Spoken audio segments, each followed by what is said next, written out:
Hello नमस्कार जय हिंद साथियों। आप सभी का परीक्षा परिपर में रामराज सिसोदिया हार्दिक स्वागत करता हूं।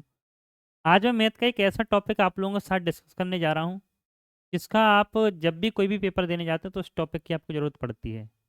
तो टॉपिक का नाम है जो मेंसुरेशन होता है आपका, चाहे 2D है चाहे 3D है। तो मेंसुरेशन से संबंधित हम सभी फॉर्मूलों को आज हम देखेंगे, है ना। जो फॉर्मूले आप पेपर देने जाते हैं तो जब आपको ज़रूरत पड़ती है उन फॉर्मूलों की, तो उन सब फॉर्मूलों के बारे में आज हम देखेंगे। एक एक करके सारे फॉर्मूलों को हम देख लेंगे। हम स्टार्ट करेंगे 2D फिगर से। तो 2D फिगर में सबसे पहले आपके सामने क्या आता है वो हम देखेंगे। तो देखिए, 2D फिगर में सबसे पहले आपके सामने आता है तरबुज। क्या आता है? तरबुज आता है। अब त्रिभुज की बात करूं, सबसे पहले हम ले लें समबाहु त्रिभुज ले लें। सबसे पहले समकोण त्रिभुज ले लें, इसकी बहुत जरूरत पड़ती है। समकोण त्रिभुज, या पहले मैं त्रिभुज बना देता हूँ। त्रिभुज क्या होती है? एक ऐसी आकृति जो तीन भुजाओं से बंद होगी और इसके तीनों कोणों का योग, ये एक्स है, ये वाई है और ये जेड है। इसके तीनों कोणों का योग यानी x plus y plus z, किसी भी त्रिभुज के तीनों कोणों का योग होता है 180 डिग्री। ठीक है। मैंने माना इसकी ये भुजा ए है, ये भुजा बी है, ये भुजा सी है। ठीक है। ये तीनों भुजाएं मान ली। सबसे पहले बात आती है परिमाप की, चाहे कोई सा भी त्रिभुज हो। परिमाप का मतलब होता है जो भी आकृति उस पर आप चारों तरफ से घूम जाओ। जैसे इसका आपको परिमाप निकालना है, यहाँ से चलना शुरू करोगे, ऐसे चलते हुए जाओगे, चलते चलते चलते चलते चलते चलते और चल के यहाँ आ जाओगे। ठीक है। यानी फॉर्मूलों को ऐसे ही पढ़ेंगे कि जिससे आप लोगों को बाद में याद करने की जरूरत ना पड़े, देखते ही देखते आप लोगों को याद हो जाए। तो क्या होगा, अगर मैं परिमाप की बात करूं या पेरीमीटर या परिधि की बात करूं, तो कोई भी त्रिभुज उसका परिमाप क्या होगा? तीनों भुजाओं का योग होगा। तो आप कह देंगे ए प्लस बी प्लस सी। यहीं से हम कह देते हैं कि त्रिभुज का परिमाप होता है तीनों भुजाओं का योग। इसके बाद में अगर नॉर्मल त्रिभुज शब्द दिया है, आपसे पूछा है क्षेत्रफल या एरिया पूछा जाए, तो क्षेत्रफल या एरिया की जब मैं बात करूंगा तो आप कहते हैं एरिया होगा गुरुजी अंडर में S, S minus A, S minus B और एस माइनस सी। ठीक है। S, S minus A, S minus B, S minus C. ठीक है। इसके बाद एक आपके सामने और पड़ता है, जैसे मैंने कहा समकोण त्रिभुज। क्या देखा मैंने? मैंने कहा समकोण त्रिभुज। और समकोण त्रिभुज का क्षेत्रफल की बात करूंगा तो आप कह देंगे 1/2 बेस इंटू हाइट होता है। क्या होता है? 1/2। जैसे मैंने एक एग्जाम्पल दिया, 3 4 5 एक त्रिभुज की तीन भुजाएं, तो इसका आप क्षेत्रफल बताओ। तो जहां पे आपका ट्रिपलेट लग जाएगा, समकोण को पहचानो कैसे आप? तो ट्रिपलेट से पहचानेंगे, क्योंकि अगर आपको ट्रिपलेट नहीं पहचान पा रहे हैं तो बड़ा टाइम लग जाएगा। तो कुछ ट्रिपलेट हैं जो बार बार आपके पेपर में यूज होते हैं, तो उनको मैं आप लोगों को अभी लिखा दूंगा सारों को, सभी ट्रिपलेट को, है ना। तो आपने क्या, आप इसमें क्या कहेंगे? 1/2 3 × 4। तो कितना आ जाएगा? ये कितना आ जाएगा? 6 आ जाएगा ना, 6 सेंटीमीटर स्क्वायर। कोई कहे नहीं मैं तो क्षेत्रफल हीरो फॉर्मूला से करूंगा ना। ये एस क्या होता है? तो एस आपका होता है A plus B plus C upon 2, है ना। ये एस की वैल्यू होती है। तो अगर मैं यहाँ से बात करूँ, 5 4 9 3 12 का आधा कितना हो गया? 6 हो गया। तो आपके ये 6 हो गया। 6 में से 3 गया 3 हो जाएगा। 6 में से 4 जाएगा 2 हो जाएगा। और 6 में से 5 जाएगा 1 हो जाएगा। 3 दूनी 6। तो यहाँ सीधा सीधा, बट ऐसा लंबा हम क्यों लगाएं, है ना।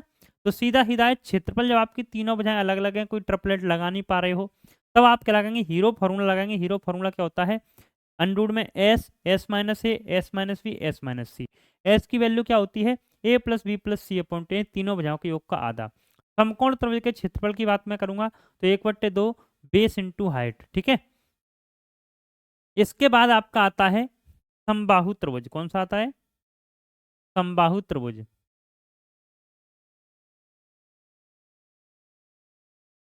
अब देखो, आप चाहो तो यहीं से बना सकते हैं इसका फॉर्मूला।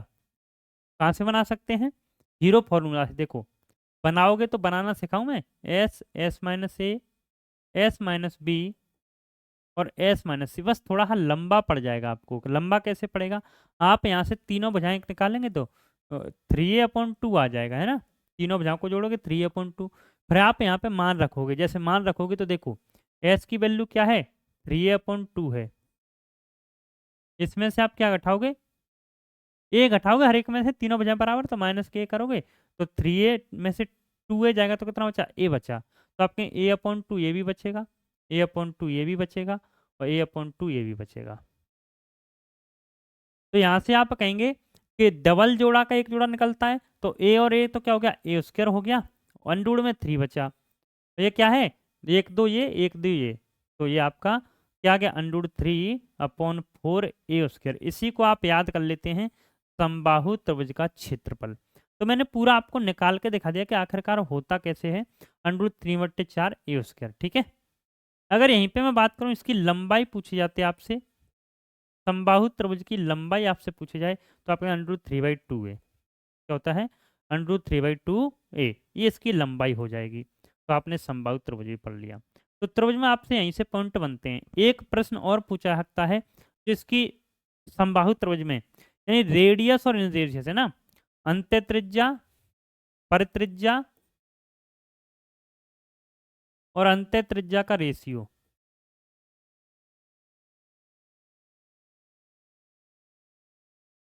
परित्रिज्या और अंत्य त्रिज्या का रेशियो आपसे पूछा जाता है। तो कितना हो जाएगा, 2:1 हो जाएगा, 2:1 हो जाएगा, परित्रिज्या और अंत्य त्रिज्या, ठीक है, 2:1 है। और यहीं से आप क्षेत्रफल निकालेंगे, आप तो पता है भुजाएं तो हमारी बंडी होती हैं, 2D में जाएंगे तो क्या हो जाएगा, 4:1 हो जाएगा। तो यहीं से आप कह सकते हैं कि किसी भी त्रिभुज में, यानी किसी भी समबाहु त्रिभुज के परित्रिज्या पे आपने कुछ बना दिया, अंत्य त्रिज्या पे कोई सर्कल बना दिया, इनका आपसे क्षेत्रफल का रेशियो पूछा है तो 4:1 हो जाएगा, और इनकी इनका अनुपात कितना है, 2:1 है ना। तो बढ़े आगे, अगला प्रश्न। अब हमारे त्रिभुज हो गए, त्रिभुज की बात आती है, हमारा क्या आता है, चतुर्भुज। क्या बात आती है, चतुर्भुज।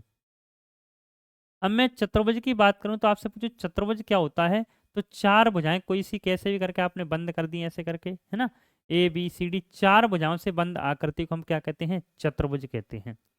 और चतुर्भुज के चारों कोणों का योग आपका 360 डिग्री होता है। चतुर्भुज के चारों कोणों का योग कितना होता है, 360 डिग्री होता है। ऐसा क्यों होता है भाई, कैसे होता है, देखो आप कहें गुरुजी अगर यहाँ से हम एक विकर्ण खींचते हैं, एक रेखा खींचते हैं, तो इसे बराबर दो भागों में बांटेगी, इसके तीनों कोणों का योग 180 होता है, इसके भी तीनों कोणों का योग 180 होता है, तो 180 और 180 360 हो गया ना। तो यहीं से आप कहते हैं चारों कोणों का योग, चारों कोणों का योग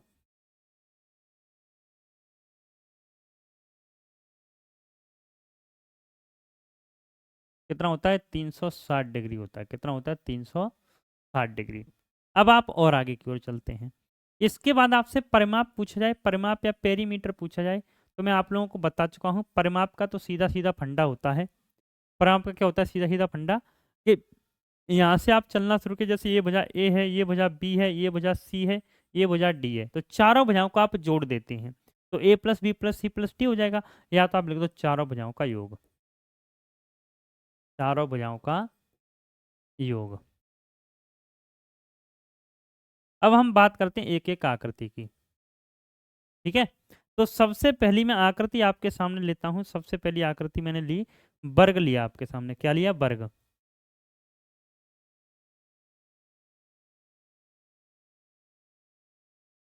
है ना, ये मैंने क्या लिया, वर्ग लिया।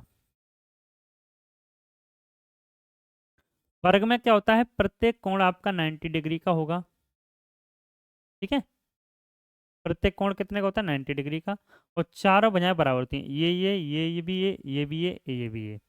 अगर मैं यहाँ पे आपसे बात करता हूँ परिमाप की, तो आपको पता है चारों भुजाओं का योग होता है, तो परिमाप आप कह देंगे फोरे होता है, 4 गुणा भुजा होता है, ठीक है। चारों भुजाओं को जोड़ोगे भी तो आप सही, 1 2 3 4, तो फोरे हो गया, तो परिमाप क्या हो जाएगा, फोरे हो जाएगा, ठीक है। इसके बाद आगे देखिए, परिमाप के बाद बात आती है किसकी, क्षेत्रफल की।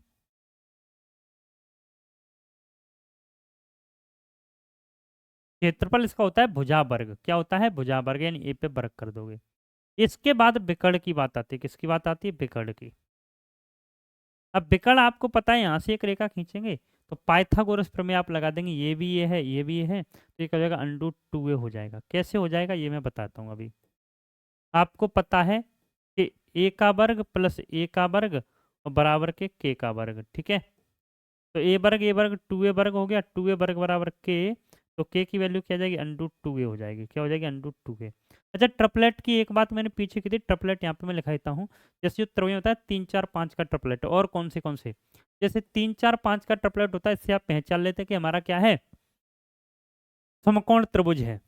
कैसा त्रिभुज है, समकोण त्रिभुज है। और यहाँ पे कौन कौन से ट्रिपलेट आ सकते हैं, देखिए 3 4 5 की जगह एक ट्रिपलेट आपका और भी आ सकता है, जिसे हम कहेंगे इसका 2 गुना कर दो तो 6 8 10 आ जाएगा। 3 गुना कर दोगे 9 12 15 आ जाएगा, ठीक है। 4 गुना कर दोगे 16 सॉरी 12 16 और 20 आ जाएगा। ऐसे ही आप गुणा करते जा सकते हैं ना, लगभग 5 तक तो कर ही सकते हैं। 3 4 5 के बाद आपका क्या आएगा, हम कहेंगे 5 12 13, इसका भी 2 गुना कर सकते हैं आप। 10 24 और 26 ये ट्रिपलेट आपके बार बार यूज होते हैं पेपर में। अब आप कह रहे हो गुरुजी आपको ऐसे याद कैसे, देखो याद कैसे करेंगे। 3 का वर्ग कितना है 9, 9 का आधा करोगे तो आप कितना आएगा 4.5 आएगा, तो 4 5, 5 का वर्ग कितना होता है 25, 25 का जब आप आधा करोगे तो कितना आ जाएगा 12.5 आ जाएगा, यानी 12 13। इसके बाद आप 7, तो 7 24 25, ठीक है। यानी 7 का वर्ग कितना होता है 49 होता है, 49 का आधा करेंगे तो 24.5 24 25 और क्या होगा 9, 9 60 61,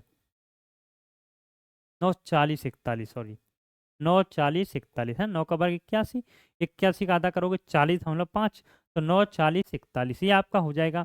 इसके बाद और कुछ ट्रिपलेट हैं जो आपके यूज होते हैं, जो ट्रिपलेट बार बार यूज होने वाले हैं, ठीक है, पेपरों में देखे जाते हैं, तो इन्हें देख के आप तुरंत पहचान सकते हैं।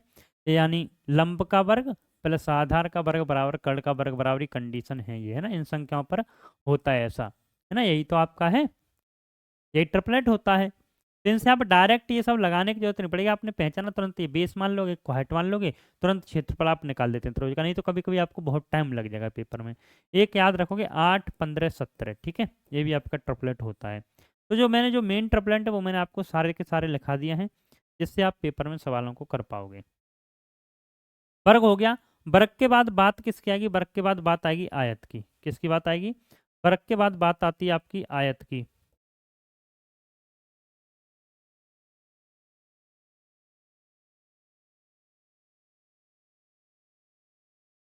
आयत में आपको पता है ये लंबाई ये चौड़ाई, आमने सामने की भुजा बराबर होंगी और प्रत्येक कोण कितने का होगा 90 डिग्री का होता है। प्रत्येक कोण कितने का होता है 90 डिग्री का। अब देखो यहाँ पे भी वही कंडीशन है, अगर आप इसका क्या निकालोगे परिमाप निकालोगे, तो परिमाप आप कहते हैं चारों भुजाओं का योग करेंगे। याद करने की जरूरत है, उसी से आपको याद होगा। परिमाप की या परिधि की मैं बात करता हूँ, तो आप कहेंगे परिमाप गुरुजी जब हम निकालेंगे तो चारों भुजाओं का योग होता है। तो एल बी तो 2L और 2B हो गया, तो 2L प्लस 2B होता है, तो दो हम कॉमन ले लेते हैं और लिख देते हैं L प्लस बी, इसी को हम लिख देते हैं परिमाप होता है 2 और ब्रैकेट में लंबाई प्लस चौड़ाई, है ना, यही हम क्या कहते हैं आयत का परिमाप कहते हैं। अगर मैं इसके क्षेत्रफल की बात करता हूँ, इसका क्षेत्रफल क्या होगा, तो क्षेत्रफल आपका होता है L इंटू बी, यानी लंबाई गुणा चौड़ाई।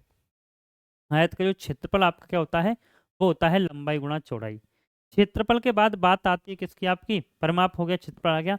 इसके बाद बात आती है विकर्ण की। किसकी बात आती है, विकर्ण की बात आती है। इसका विकर्ण क्या होता है, विकर्ण आप कैसे खींच लेंगे ऐसे, तो आप जानते हैं लंब का वर्ग प्लस आधार का वर्ग बराबर कर्ण का वर्ग, तो एल वर्ग प्लस बी वर्ग और किस में हो जाएगा अनरूट में हो जाएगा ना। जैसे एल का वर्ग प्लस बी का वर्ग और बराबर आप कहीं कर्ण का वर्ग, तो के की वैल्यू निकालनी है, तो क्या होता है अनरूट में एल वर्ग प्लस बी वर्ग, इसी को आप कहते हैं इसका विकर्ण। तो विकर्ण क्या हो जाएगा अनरूट में l square plus b square, ठीक है, ये बात याद रखें। एक पॉइंट और आप याद रखेंगे, जो आयत के विकर्ण होते हैं, आयत के विकर्ण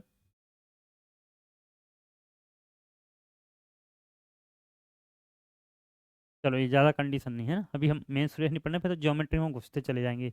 ज्योमेट्री में फिर जितना जाते जाएंगे फिर तो अकेले आयत पे ही मैं दो बहुत लिखा दूंगा। अभी हम केवल मेंसुरेशन की बात करते हैं, ठीक है। आयत के बाद हमारी बात आती है किसकी, समांतर चतुर्भुज की।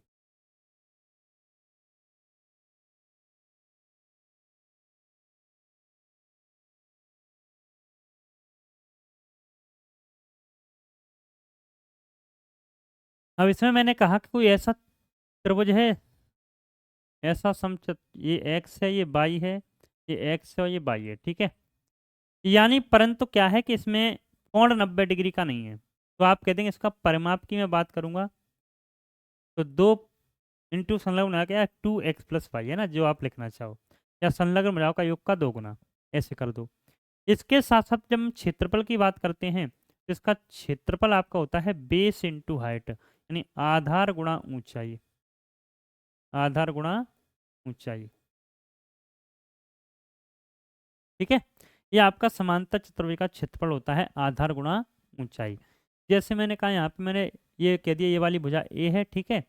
यहाँ पे एक मैंने लंब डाल दिया था ये ऐसे करके, ये बी है तो इसका क्षेत्रफल ए इंटू बी हो जाएगा, ठीक है। चलिए समांतर चतुर्भुज के बाद बात आती है समचतुर्भुज की। किसकी बात आती है?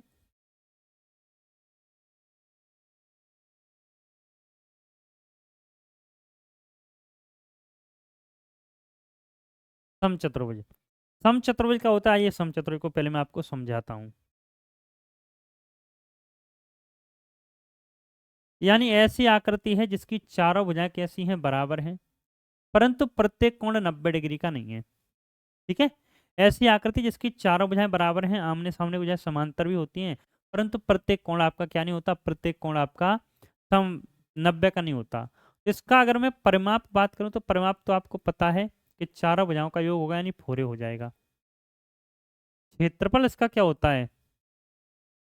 इसका क्षेत्रफल होता है, इसका क्षेत्रफल की बात करूं, ये तो परिमाप हो गया।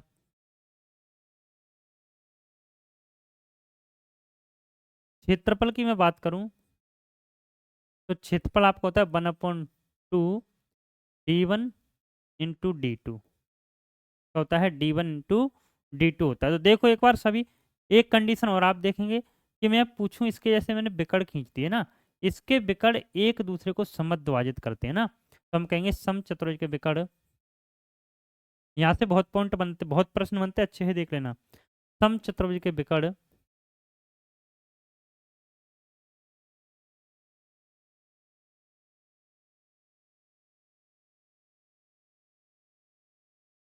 एक दूसरे को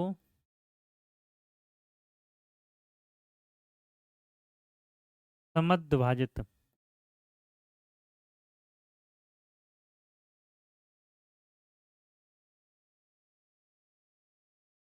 क्या करते हैं, समद्विभाजित करते हैं, वह 90 डिग्री के कोण पर मिलते हैं, 90 डिग्री पर मिलते हैं। यानी ये आपका 90 डिग्री का होता है। इसका कहने का मतलब ये आया कि इसमें ट्रिपलेट से संबंधित प्रश्न पूछे जाते हैं। जैसे मैंने कहा एग्जाम्पल में इसका एक देता हूँ क्योंकि यहाँ से प्रश्न बहुत बनते हैं। एक एग्जाम्पल जैसे मैंने कहा, एग्जाम्पल के समझने की कोशिश करना। एक समचतुर्भुज का एक बिकड़ मैंने दिया है 16, पूरा 16 तो आपको पता है यहाँ तक की लंबाई कितनी हो जाएगी, 8 हो जाएगी। इसका परिमाप दे दिया 60, है ना। मैंने कहा d1 आपको दिया है 16 और परिमाप यानी परिमाप पेरीमीटर आपको दिया है 60,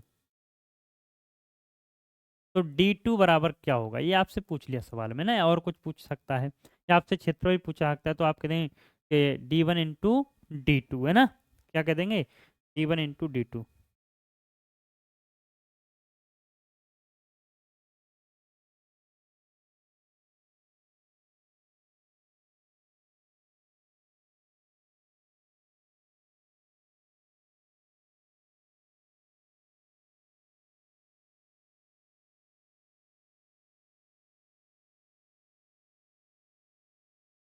ठीक है, तो जैसे आपने कहा ये 8 है, ये कितना है, 8 है। अब आपने कहा ये 8 है, पूरा 60 है, तो फोरे बराबर ही तो 60 है, फोरे बराबर 60 है, तो ए की वैल्यू कितनी आ जाएगी, ए की वैल्यू कितनी आ जाएगी, 15 आ जाएगी, तो ए का मान 15 हो गया। और 8 15 17 का ट्रिपलेट होता है, ये वाला 17, तो पूरा विकर्ण कितना हो जाएगा, d2 बराबर कितना हो जाएगा, 34 हो जाएगा। अगर आपसे पूछा जाए क्षेत्रफल क्या होता है, तो क्षेत्रफल आप नहीं निकाल पाते, आप कहते 1/2 1/2 d1 इंटू d2। तो ऐसे करके सवाल आपसे यहाँ से भर भर के पूछे जाते हैं। ये 16 हो गया और ये 34 हो गया, 2 से काट देते 8 बार, 8 से 8 चौके 32 की 2 हासिल 3, 8 3 24 और 3 27, 272 हो जाता, कितना हो जाता, 272, 272। बताइए क्लियर है, अभी भी कोई डाउट है? तो ऐसे करके आप कर पाते हैं इन प्रश्नों को, ठीक है। इनकी आपको बहुत ज़रूरत पड़ती है, जब भी आप कोई पेपर देते हैं बहुत ज़रूरत पड़ती है। इसके बाद और आगे बढ़ते हैं, और आगे की ओर हम बढ़े तो हमने देखा क्या, हम्म, समांतर चतुर्भुज। क्या देखा हमने, समांतर चतुर्भुज। समांतर चतुर्भुज तो हो गया, अच्छा समलंब बचा है, समलंब चतुर्भुज।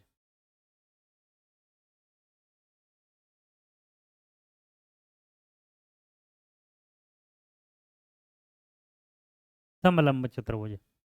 अब बात करते हैं कि समलंब चतुर्भुज आपका क्या होगा। तो देखते हैं समलंब चतुर्भुज।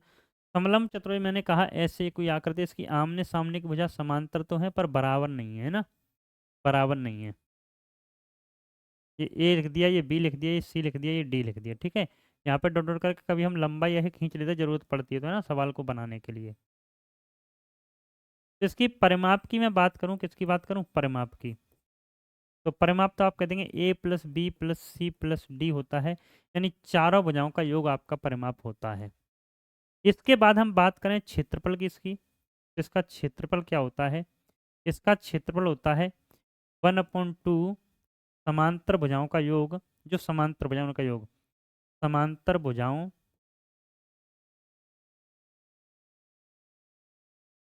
का योग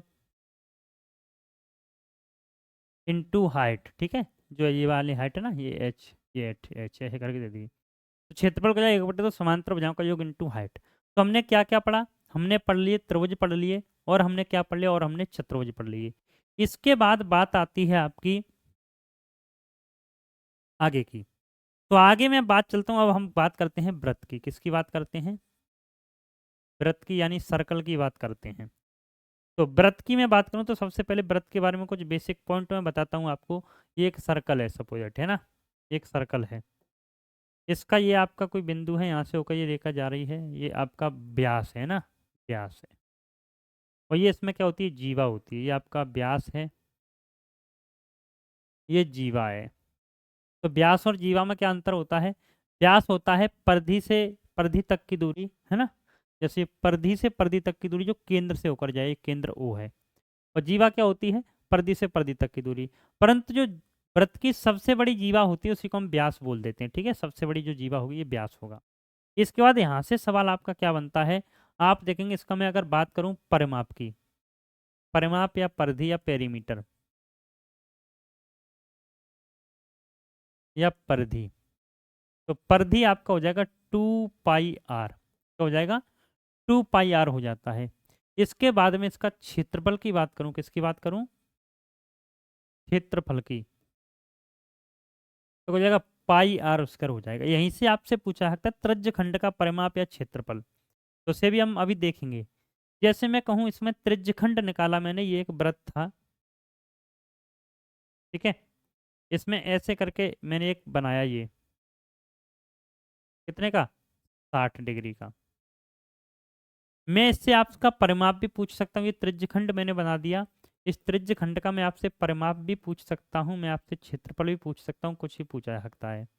तो त्रिज्यखंड का अगर मैं क्षेत्रफल की बात करूँ तो आपको पता है पूरे वृत्त का कितना था, πr² था। कितने में से, 360 में से, है ना, 360 में से। और ये कितने में से है, 60 में से। तो 60 से आप भाग कर दो, 1/6। तो अब क्षेत्रफल 1/6 और πr², 1/6 क्या हो जाएगा, πr², ये इसका क्षेत्रफल हो जाएगा। परंतु ये मत सोच लेना कि जब आपका क्षेत्रफल ही हो गया तो परिमाप भी 1/6 कर दोगे, ऐसा नहीं होगा। परिमाप आप जानते हैं कि परिमाप क्या था, 2πr पूरा था। परिमाप तो चारों तरफ से गिनना। इसका जब आप परिमाप निकालेंगे, क्योंकि आजकल आगे पूछ सकता है, अभी तक नहीं पूछा सवाल, आगे पूछ सकता है। आपको पता है जब हम पूरे को घेरे तो 2πr था, पर इसका छठवां हिस्सा कर दिया ना, ये कितना छठवां हिस्सा कर दिया, तो 1/3 हो जाएगा। तो 1/3 πr², परंतु πr, परंतु आपको होता है 1/3 πr, साथ में क्या लोगे आप, साथ में आप लेंगे एक आर ये और एक आर ये ना, ये दोनों आर भी तो थी, तो प्लस के 2r, ये इसका परिमाप बनेगा। तो ये बात आप लोग अच्छे से अपने जहन में बिठा लेंगे। दूसरी बात आप कहेंगे, जो 2 रेडियस बराबर होता है आपका d, यानी 2 गुणा त्रिज्या बराबर होगा आपका व्यास। यानी व्यास क्या होता है, व्यास आपका त्रिज्या का 2 गुना होता है। व्यास क्या होता है, व्यास त्रिज्या का 2 गुना होता है, ठीक है। व्यास क्या होता है, त्रिज्या का 2 गुना होता है, ठीक है। आगे बढ़ते हैं, अगला प्रश्न देखेंगे और बताएंगे आप आंसर। चलिए, इसके बाद और आगे की कहानी सुनिए। इसके बाद आपसे पूछा जाता है अर्धवृत्त। ये अर्धवृत्त मैंने बना दिया, ठीक है, अर्धवृत्त।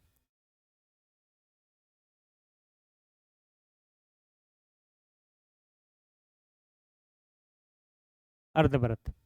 अब अर्धवृत्त में आप क्या करोगे, तो अर्धवृत्त में आप कहेंगे कि इसका क्षेत्रफल तो आप सीधा सीधा कह देंगे कि पाई आर स्क्वायर का आधा है, तो पाई आर स्क्वायर अपॉन 2। परंतु जैसे ही बात परिधि की आएगी, तो परिधि आप जानते हैं पूरे की 2 पाई आर थी, तो ये वाला हिस्सा कितना हो जाएगा, है ना, पूरा तो 2 पाई आर था, तो ये वाला हिस्सा क्या हो गया, पाई आर हो गया, प्लस के आर ये, तो पाई आर प्लस के 2r। ये बात याद रखना। और आगे सॉल्व करोगे तो आपको पता है कि पाई की वैल्यू 22/7 आ रहा है, तो ये 2r है, तो यहाँ से आप क्या ले लेंगे, 2r कॉमन ले लेंगे, तो 11/7 प्लस 1 बचा, तो 11 और 7 18, यानी 36/7 r आ जाएगा। ठीक है, ये भी आप याद रखेंगे। यानी सीधी सीधी अर्धवृत्त की जो परिधि होती है वो क्या होती है, 36/7r। तो ये आपका हो गया 2D फिगर। जितने हमारे पास 2D फिगर होते हैं, सभी 2D फिगर का मैंने आपको क्या बता दिया, फॉर्मूला बता दिया। ऐसे ही अगली वीडियो हम लेके आएंगे 3D फिगर के लिए। तो जैसे आप कोई भी पेपर दे रहे हैं, चाहे यूपी पुलिस दे रहे हैं, यूपीएसआई दे रहे हैं, दिल्ली पुलिस दे रहे हैं, चाहे आप रेलवे का ग्रुप डी दे रहे हैं, एनटीपीसी दे रहे हैं, टेक्नीशियन दे रहे हैं, सेक्शनल कंट्रोलर देंगे, एसएससी सीजीएल देंगे, सीपीओ देंगे, सीएचएल देंगे, कोई भी आप एग्जाम देंगे तो इन फॉर्मूलों की आपको जरूरत पड़ती ही पड़ती है। और ऐसे करके मैंने आपको समझा दिया है, तो अब आप लोगों को याद रहेंगे ये लंबे टाइम। इसी क्रम में हम अगली वीडियो में क्या करेंगे, 3D फिगर के सभी फॉर्मूलों को पढ़ लेंगे। ठीक है, तो इस सेशन को आप लोग ज़्यादा से ज़्यादा शेयर कर देंगे। धन्यवाद, मिलते हैं नेक्स्ट क्लास में, तब तक के लिए thank you, take care and bye bye.